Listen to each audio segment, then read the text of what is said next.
இது ஒரு சாதாரண முட்டை குழம்பு கிடையாது. இது வந்து ஒரு ஸ்பெஷல் ஆம்லெட் குழம்பு. ஏன்னு கேட்டிங்கன்னா, இந்த ஆம்லெட்டை நம்ம இந்த குழிப்பணிகாரம் பேனில் தான் பண்ண போகிறோம். தேங்காய் எண்ணெய் சூடானதுக்கப்புறம் அதில் மிளகு, சோம்பு, பட்டை, கிராம்பு, ஒரு 4லேருந்து 5 பீஸ் வரைக்கும் பூண்டு, 5லேருந்து 6 பீஸ் வரைக்கும் சின்ன வெங்காயம், இதெல்லாம் வதங்கி வரும்போது துருவின தேங்காய் வந்து லைட்டாக ப்ரௌன் ஆகணும். ப்ரௌன் ஆகிற வரைக்கும் வதக்கிங்க.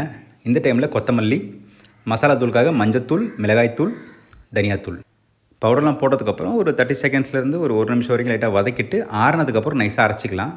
இப்போ வந்து ஆம்லேட்டுக்காக 3 முட்டை, வெங்காயம், பச்சை மிளகா, கொத்தமல்லி, உப்பு, மிளகுத்தூள். குழிப்பணியார சட்டி சூடானதுக்கப்புறம் அதில் எண்ணெய் விட்டுட்டு நம்ம ஒவ்வொரு குழியிலையும் கொஞ்சம் கொஞ்சமாக முட்டை போட்டு 3 முட்டை கரெக்டாக இருக்கும் 9 குழிக்கு. கவர் பண்ணி ஒரு 1 நிமிஷம் குக் பண்ணுங்கள். ஒரு 2 நிமிஷத்துக்குள்ளே நம்ம ஆம்லேட் வந்து பக்கவாக வெந்துடும். வெந்ததுக்கப்புறம் செப்பரேட்டாக ஒரு பவுலில் மாற்றி வச்சுக்கலாம். இப்போ வந்து ஒரு மிக்ஸி ஜாரில் இஞ்சி, பூண்டு, பச்சை மிளகா, சின்ன வெங்காயம் லைட்டாக க்ரஷ் பண்ணிக்கோங்க. எண்ணெய் சூடானதுக்கப்புறம் கடுகு, காஞ்ச மிளகா, கருவேப்பிலை, நம்ம க்ரஷ் பண்ணி வச்சுருக்க அந்த மிக்ஸு, அதுக்கப்புறம் ஆறி போய் அரைச்சி வச்சுருக்கோம்ல நம்ம தேங்காயோட மிக்ஸு, அதுவும் போட்டுக்கலாம். நல்லா மிக்ஸ் பண்ணி விட்டு ஒரு கிளாஸ் தண்ணி ஊற்றிக்குங்க. இப்போ தாங்க மெயின் இன்க்ரீடியண்ட்டு, வேக வச்ச துவரம்பருப்பு கொஞ்சமாக தண்ணியோடு சேர்த்து செம்மையாக இருக்குது. இது போட்டு செஞ்சிங்கன்னா தேவையான உப்பு போட்டு கொதிக்க விடுங்க. கொதி வந்ததுக்கப்புறம் கவர் பண்ணி ஒரு 10லேருந்து 15 நிமிஷம் ஸ்லோ ஃபயரில் குக் பண்ணிக்கலாம். குழம்பு ரெடி ஆகிடுச்சு. நம்ம முட்டையை போட்டுடலாம் அதில்.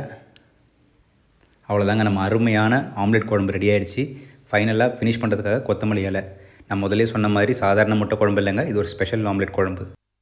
வேறு என்னங்க, எப்பவுமே சொல்கிறது தான், everybody can cook and everybody has to cook.